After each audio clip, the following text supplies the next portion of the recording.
Astrologer Ramakrishna Ghosh. আমার এই channel অর্থাৎ অ্যাস্ট্রোলজার রামকৃষ্ণ ঘোষ চ্যানেলের পক্ষ থেকে জানাই আপনাদের সকলকেই স্বাগত। আশা করি ঈশ্বরের কৃপায় আপনারা সকলেই ভালো আছেন। আমি বিভিন্ন রাশির মাসিক রাশিফল নিয়ে আলোচনা করছি প্রতি মাসের মতো। আজকে আমার আলোচনা মীন রাশির কয়েকটি ভবিষ্যৎবাণী, যা অনেকটাই সত্যি হবে। এপ্রিল 2025 এই মীন রাশির স্বাস্থ্য কেমন যাবে, তাদের শিক্ষা, প্রাথমিক শিক্ষা, কলেজ বিদ্যা, উচ্চশিক্ষা কেমন হবে, তাদের কর্ম, চাকরি বা ব্যবসা কেমন হবে, তাদের পার্সোনাল রিলেশন, প্রেম, দাম্পত্য জীবন কেমন যাবে, তাদের পিতামাতার স্বাস্থ্য কেমন যাবে এবং তাদের আর্থিক উন্নতি কেমন হবে, সঞ্চয় কেমন হবে, তাদের ওভারঅল ভাগ্য কেমন হবে, তাদের নতুন কর্মব্যাপ্তির যোগ আছে কিনা, এইসব নিয়েই কিন্তু আমার আজকের আলোচনা। মূল আলোচনায় যাওয়ার পূর্বে বলি, এই মীন রাশি হচ্ছে কিন্তু কালপুরুষের দ্বাদশ রাশি, আর এই রাশির অধিপতি গ্রহ হচ্ছে বৃহস্পতি। আর এরা একটু কল্পনাপ্রবণ হয়, এদের সাহিত্যের প্রতি এদের অনুরাগ থাকে, এরা ক্রিয়েটিভ মাইন্ডেড হয় এবং এরা চাপা স্বভাবের হয়। শ্যাওলার নিচে যেমন মাছ চাপা থাকে, তাকে ওপর থেকে বোঝা যায় না, এদেরকে বাইরে থেকে দেখে ঠিক বোঝা যায় না এদের মনের ভিতরে কি চলছে। যাই হোক, মীন রাশির মধ্যে অনেক পজিটিভিটিও পাওয়া যায়, ক্রিয়েটিভ গুণ থাকে, কল্পনার জগতে এরা ভেসে বেড়ায় কোনো ক্রিয়েটিভ কাজে, সেই জন্য এদের সাকসেস আসে। প্রথমে বলবো আমি স্বাস্থ্য নিয়ে। আপনাদের স্বাস্থ্য কিন্তু খারাপ যাচ্ছিল। আপনাদের রাশির দ্বাদশে শনি ছিল, শনির 7.5 প্রথম পর্ব চলছিল। এপ্রিল মাসে শনির 7.5 তৃতীয় পর্ব শুরু হয়ে যাবে।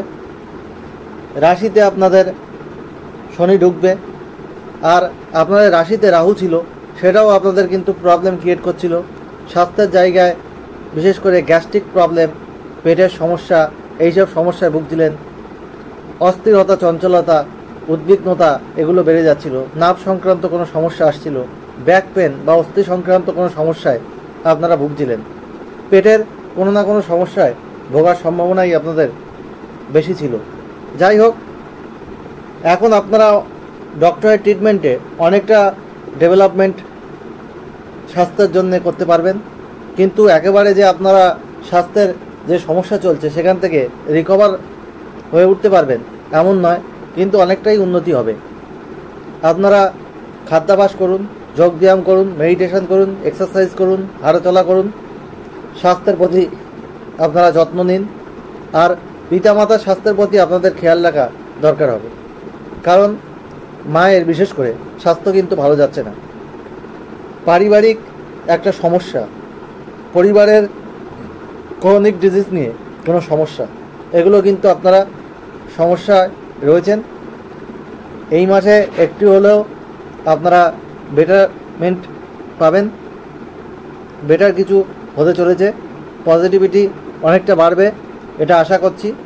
শিক্ষার ক্ষেত্রে আপনাদের ঠিক যেন জমছিল না, যেমন পড়াশুনো করছিলেন সেই অনুপাতে ফল আসছিল না।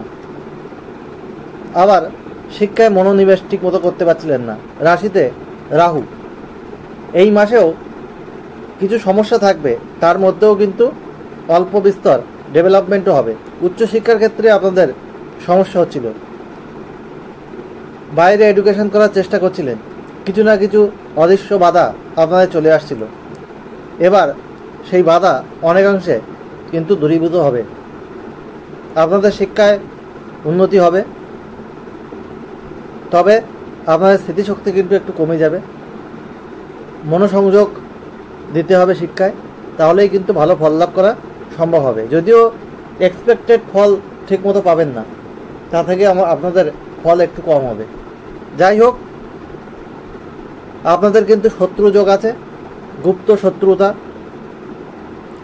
শত্রু বিষয়ে আপনাদের সতর্ক থাকতে হবে। এই 7.5 চলছে শনির, আপনাদের শত্রুতা হবে। সপ্তমে কেতু রয়েছে। আপনাদের দাম্পত্য জীবনে একটা সমস্যা চলছিল, একে অপরের সাথে মনোমালিন্য, দুজনের মধ্যে সন্দেহ সৃষ্টি হওয়া, এগুলো ছিল। এখন অনেকাংশে সেই জায়গা থেকে আপনারা বেরিয়ে আসতে পারবেন। সম্পর্কের জায়গায় আপনারা আলাপ আলোচনা করে বন্ডিং ঠিকঠাক করতে পারবেন একটু যদি চেষ্টা করেন। নিজেদের প্রতি বিশ্বাস রাখুন, কোয়ালিটি টাইম পার্টনারের সাথে স্পেন্ড করুন, কোনো ছোটোখাটো ট্যুর ট্রাভেল করুন। অবশ্যই আপনাদের দাম্পত্য জীবন আগের থেকে বেটার হবে। কিন্তু প্রেমের সম্পর্কে আপনারা ইমোশনাল হয়ে পড়বেন। এই ইমোশনকে আপনারা কন্ট্রোল করার চেষ্টা করুন, না হলে আপনাদের রাশির পঞ্চমে মঙ্গল, অর্থাৎ প্রেমের ক্ষেত্রে মঙ্গল গ্রহ আসছে, আপনাদেরকে অনেক বেশি ইমোশনাল করে তুলবে, ভাবিত করে তুলবে। এই ইমোশনাল জিনিসটাকে ত্যাগ করতে হবে। ইমোশনাল এই যে গুণ বা দোষ যেটাই বলুন, তার মাধ্যমে আমাদের কিন্তু অনেকটাই আমরা ভুল ডিসিশান নিয়ে থাকি। এই ভুল ডিসিশানকে আপনাদের অ্যাভয়েড করার চেষ্টা করতে হবে, ইমোশনকে কন্ট্রোল করতে হবে, তবেই প্রেমের সম্পর্কে অনেকটা ভালো হবে। আর আপনাদের রাশির দ্বিতীয় পতি সে কিন্তু পঞ্চমে নিচস্থ হচ্ছে, এবং কিন্তু 14 তারিখের পর আপনার দ্বিতীয় ষষ্ঠপতি রবি যাচ্ছে। আপনাদের এই মাসে আর্থিক ইনকামের জায়গায় কিছু অবস্ট্যাকেল বা বাধা আসতে পারে, তবে সঞ্চয়ের জায়গাটাও কমছে, যেহেতু আপনাদের দ্বাদশপতি দ্বাদশ ঘর থেকে রাশিতে যাচ্ছে।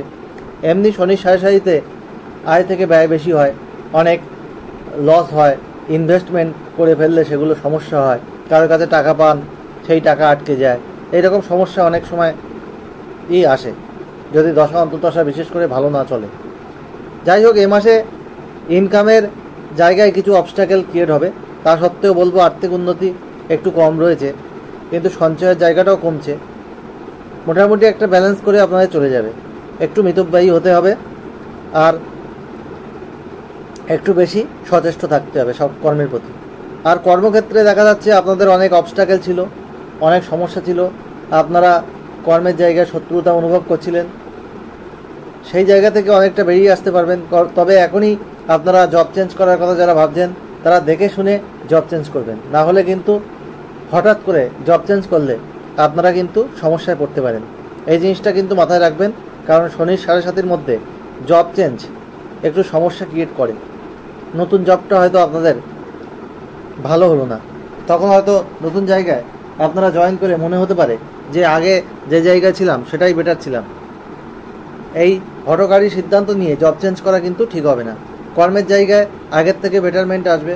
14 এপ্রিলের পরে যারা কম্পিটিটিভ এক্সাম বা বিভিন্ন গভর্নমেন্ট জবে দিচ্ছিলেন, আগে বিগত দিনে ভালো ফল পাচ্ছিলেন না, এবার তারা কিন্তু অনেকটা ভালো ফল পাবেন, এটা কিন্তু আশা করা যায়। অনেক বেটারমেন্ট আপনাদের আসতে চলেছে।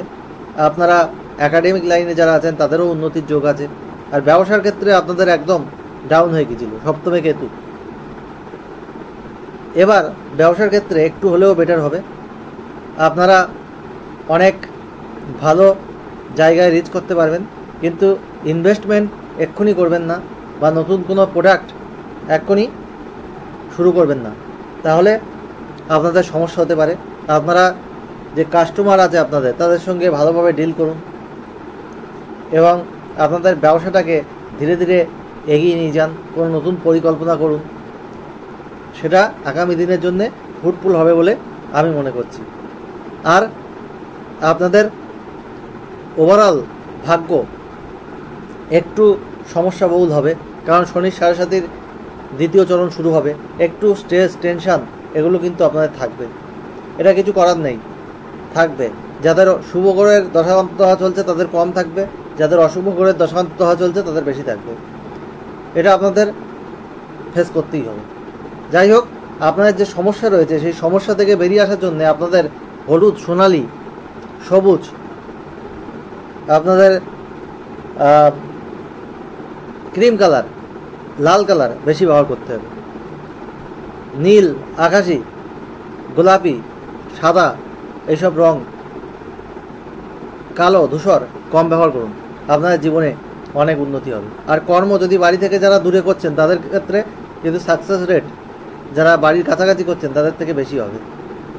আর আপনারা প্রতিদিন শনির বীজ মন্ত্র পাঠ করুন, পশ্চিম দিকে মুখ রেখে খোলা আকাশের নিচে সূর্যাস্তের পর 108 বার করতে পারলে খুবই ভালো, না হলে 8 বার। ওং প্রাম প্রিম প্রোম স শনিশ্চরায় নমঃ। আর বৃহস্পতির বীজ মন্ত্র প্রতিদিন পাঠ করুন 3 বার বা 108 বার। ওং গ্রাং গ্রিং গ্রোম স গুরুবে নমঃ। বুধের বীজ মন্ত্র পাঠ করুন প্রতিদিন 5 বার। ওং গ্রাম ব্রিম ব্রোম সব উদাহরণ নম। আর শনি মন্দিরে মাসে একবার নীল অপরাজিতা ফুলের মালা অর্পণ করুন। শনি দেবতাকে তীর্যকভাবে পায়ের দিকে তাকিয়ে প্রণাম করুন, ভালো ফল অবশ্যই পাবেন। কিছু বাধাবিঘ্ন তো রয়েছে, সাড়ে সাতির মধ্যে দিয়ে যাচ্ছেন, কিছু শত্রুতা, কিছু বাধাবিঘ্ন সব ক্ষেত্রেই থাকবে। তার মধ্যে দিয়েও আপনাদের পজিটিভিটি রয়েছে। এপ্রিল 2025 সব মীন রাশির মানুষের জীবন সুখ সমৃদ্ধি আনন্দে ভরে উঠুক, ঈশ্বরের কাছে এই প্রার্থনা করে আজ এখানেই শেষ করছি। আপনারা সবাই ভালো থাকুন, এটাই কাম্য।